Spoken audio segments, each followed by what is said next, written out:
Hey everybody, good afternoon. We are back. It is almost 4 p.m. in Sault Ste. Marie, Michigan. I am inside the Sault Locks Visitor Center with Chief Park Ranger Michelle Briggs from the U.S. Army Corps of Engineers. She has agreed to speak to us today and give me a private tour inside the Visitor Center, which is actually very good because, you know, I do sit on the board with her on the Sault Locks Visitors Association. So it's a good thing for me to come through here, and I'm going to learn probably as much or more than you are. So what I've asked Michelle to do is just kind of walk us around. I'm going to ask her to highlight some of the most popular exhibits that are here. She's going to give us some stats about how many people come through, when they are open. They do an open house on the opening day of shipping, and then they open again for Mother's Day. So she's going to talk a little bit about that. I'll ask her some questions as we go through, and we're going to give you a sneak peek of the brand new model that's going out into the plaza. Hopefully in June, something like that. We're hoping June, July, sometime this season anyway.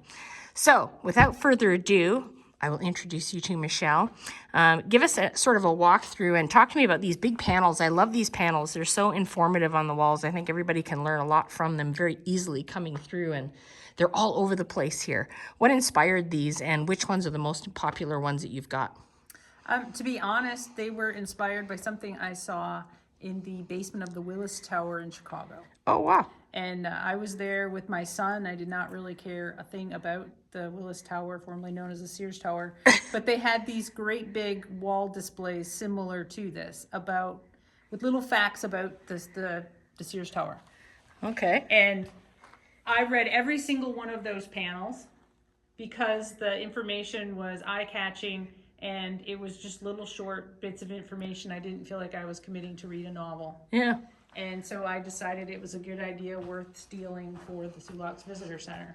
And I developed, there's 4 thematic areas in the Visitor Center. Okay. And I developed these panels largely based on the questions visitors walked in with. Oh, okay.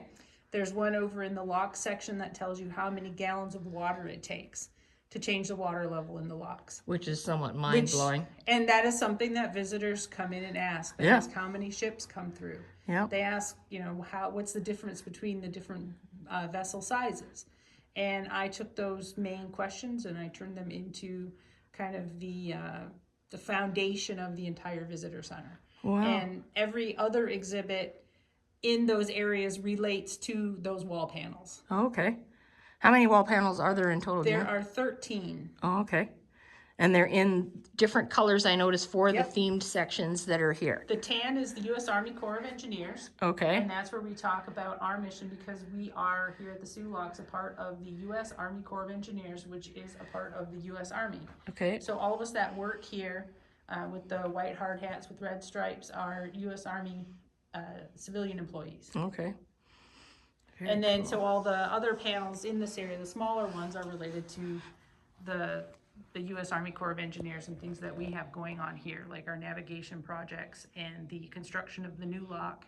And then there's an interactive on the other side of how hydropower works, because we also have 2 hydropower plants here at the Sault Locks. That's something that, and for anybody who doesn't know, when we have Engineers Day, that's something that in the past, the hydroelectric building that's down the street gives out once a year fans an opportunity to go in and tour the facility, and I've never done it.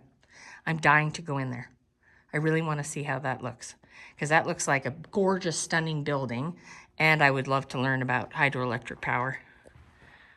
All that kind of good stuff. What are the purple ones for? The purple is for the waterway. So there's where we talk about the St. Mary's River waterway, and then, of course, the larger waterway that we fit into, which is, of course, the route out to the sea.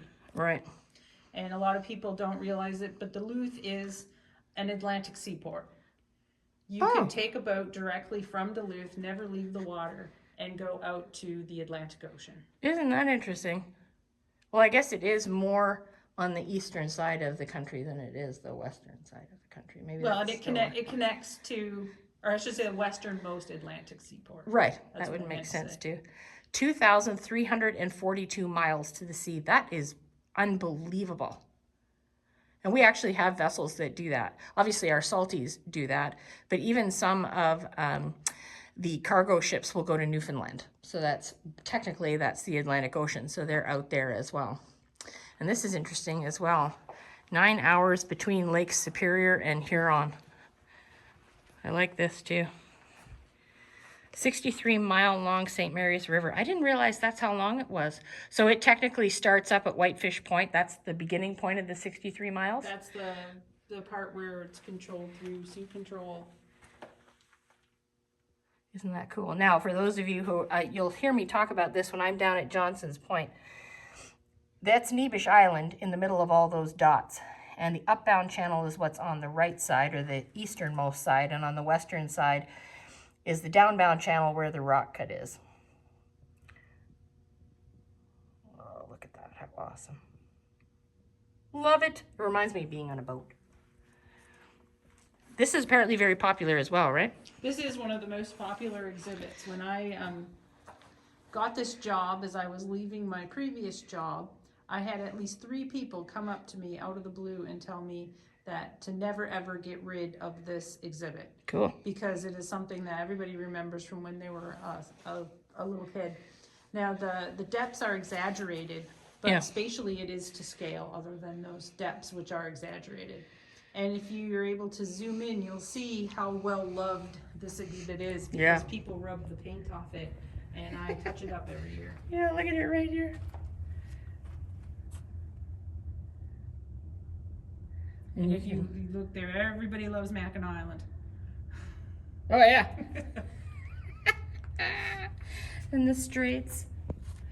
You can see essentially what's happening here is that the darkest colors are showing the deepest depths, and we all know that Lake Superior has the largest volume of water, and it has the deepest water as well. And if you look down at Lake Erie, you can see how shallow it is in comparison to the other 4 Great Lakes, especially Lake Superior. That's kind of mind-blowing when you see it all together like that.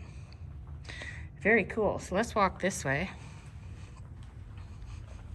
You can see, as we get closer, you'll be able to see outside directly through these doors is the viewing platform, which you've heard me talk about a lot. This is an opportunity for visitors to come here and go to one of the 2 levels to actually watch the vessels lock through, either the MacArthur and or the Poe lock. If you're lucky enough to see 2 at once, that's very cool.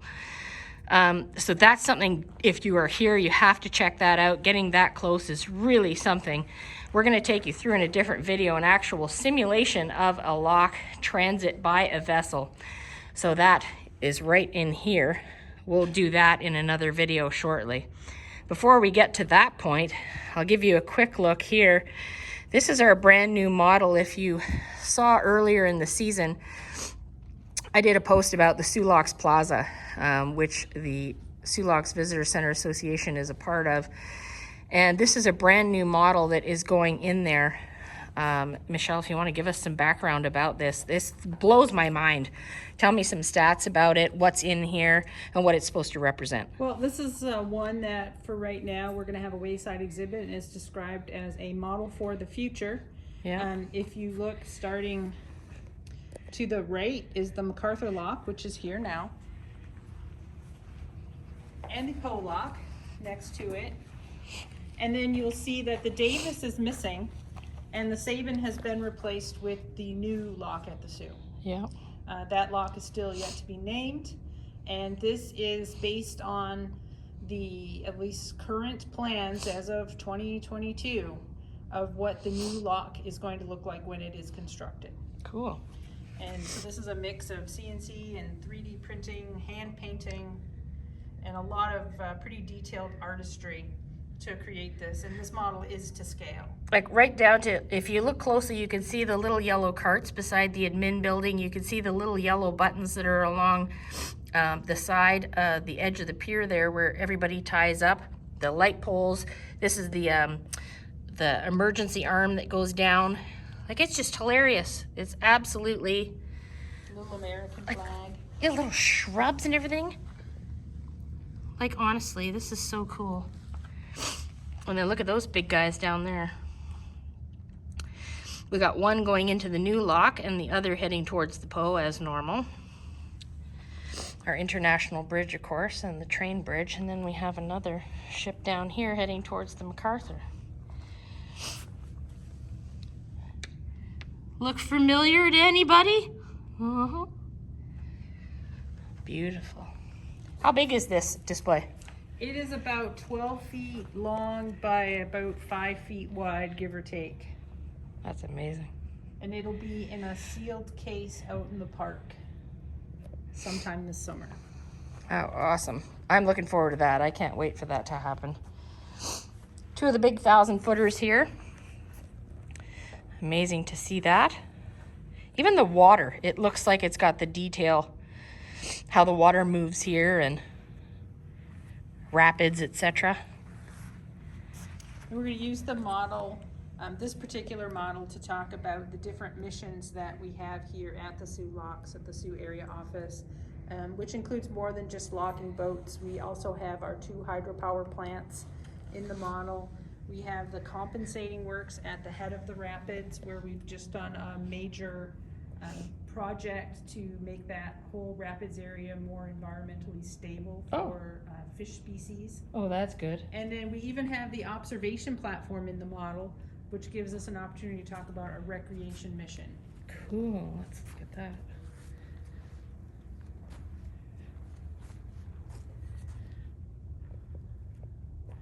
Oh, it won't go any farther. You can see it over there. So if I actually turn around, well, there it is right there. How cool is that? And then if you want to look over here, Yeah, let's take a look at this. These are 2 of my favorite exhibits. Okay. I'll go back this way for 1 sec.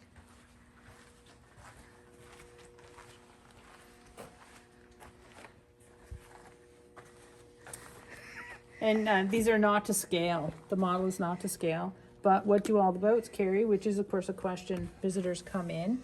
Love and ask. it. And one of the kind of nice things with this exhibit, not only do you see where the cargo is shipped from, where they go, and what that cargo is used for, we also give you the tonnage through the locks every year, on average.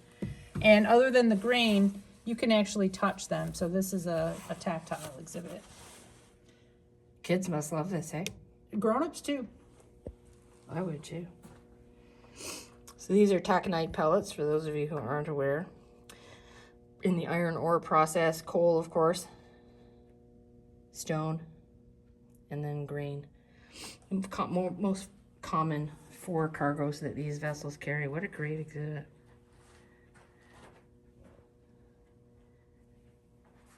And then here kids get a chance to be the captain, or the wheelsman to be more correct. Sweet. That's pretty cool. Everybody would like that. And then, you know, here you are. What a great shot that is. And you're at the wheel and you get to actually look out as if you're on the boat. Downbound into the pole lock. Sweet. The image is from the Roger Blau. Oh, nice. So what are the blue panels for here then? This is for ships and shipping. Okay. So we talk about crew, work schedules, and life. We talk about the value of the commodities that those vessels are carrying. Okay. Oh, I love this with one of them being swung over on the landing seat. That's from a photo that I took. Nice. Wow. And that actually that's a bigger number now. I'm sure it is, We just yeah. haven't had a chance to update the panel. 10 months of the season, yeah. And I'll tell you what, the 2 months that they're not in season are 2 of the longest months that all of us ever go through. We all want it to start again. The countdown is on, so that's a good thing. This is interesting. 1,000-foot boats compared to other vessels. And we start out with the very first cargo vessels on the Great Lakes, at least commercial cargo vessels, which were, of course, Montreal canoes, Wow. which can carry 4 tons. That's it? A Montreal canoe. Well, that's true. For something like that, that would be big. Yep. Yeah, and there it is. Look. And then you would have all your voyageurs who would have to carry all of that 4 tons every time they had to go around the rapids here in the river. Man. Imagine 4 tons, and then these puppies can get upwards of 80,000. Most of them are in the 70 to 75 range. That's unbelievable. Okay, now across here we got the green ones. What are they for? Those are for the locks. Oh, the locks itself. Well, that's convenient. And so you'll see that panel I mentioned, 22 million gallons of water to lift a boat. Did you hear that properly, folks? 22 million gallons to lift a boat. And then think of them draining that out again. And then it's got to fill again every single time a boat goes through. And it's all done by gravity. Wow. 1798, first lock on the St. Mary's. I didn't know that. That was on the Canadian side. Oh, well, you know. We had a little skirmish in the early 19th century, and some people went and destroyed it. Oh. Oh, boy. 7,000 passages each year. That's crazy.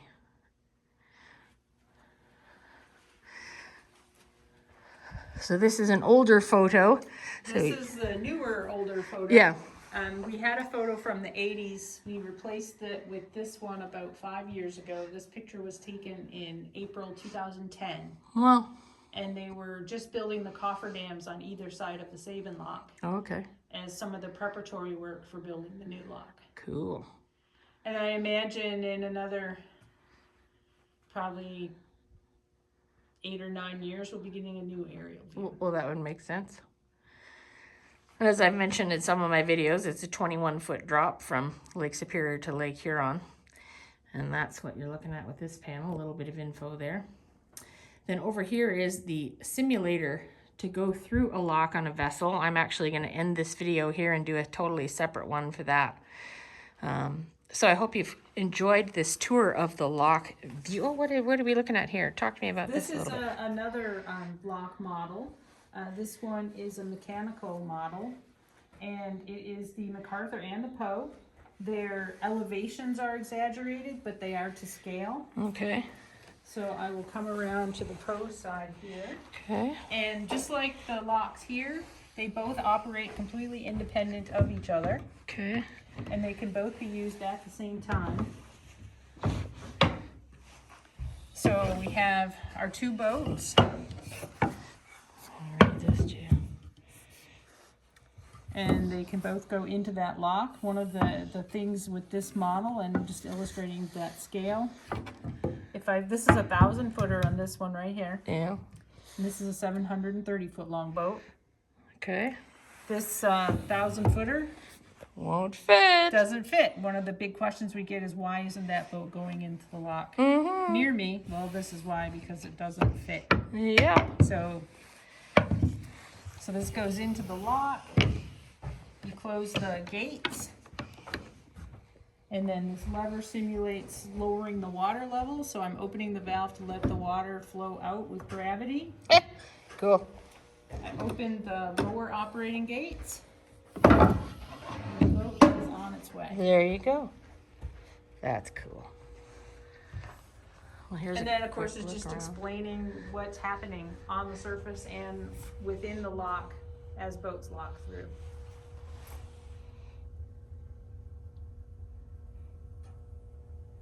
Very cool. Well, as you can see, there is a plethora of information here. You all talk to me about how you like my page and how it educates you and teaches you something. I'll tell you what, you come in here, you're going to learn a lot. So make sure if you are in Sault Ste. Marie, Michigan, you stop by the Sault Locks Visitors Center. And then open Mother's Day, May 8th this year. Yeah. We'll be open through the middle of October. We're open 9 a.m. to 9 p.m. 7 days a week. And we're free. There's no charge. That's awesome. And then there is an open house as well, correct? There is an open house it's currently scheduled for the 25th of March. Excellent. But if there are any changes or modifications to that schedule, it'll show up on the Detroit District social media sites, and it will also show up on the Sault Locks Visitor Center Association Facebook page. Okay, cool. Well, I hope you enjoyed this tour of the Sault Locks Visitor Center, folks. Time for me to shut this down, and we'll either do a simulation for you next, or we'll head over to the Poe lock itself, and then we'll do the simulation another time. So we will talk to you all very soon. Thank you so much, Michelle. It was great to meet you and have you do this for us. We appreciate it so much, and we'll talk to you soon. Take care, guys. Have a good one, and I'll be back soon. Bye for now.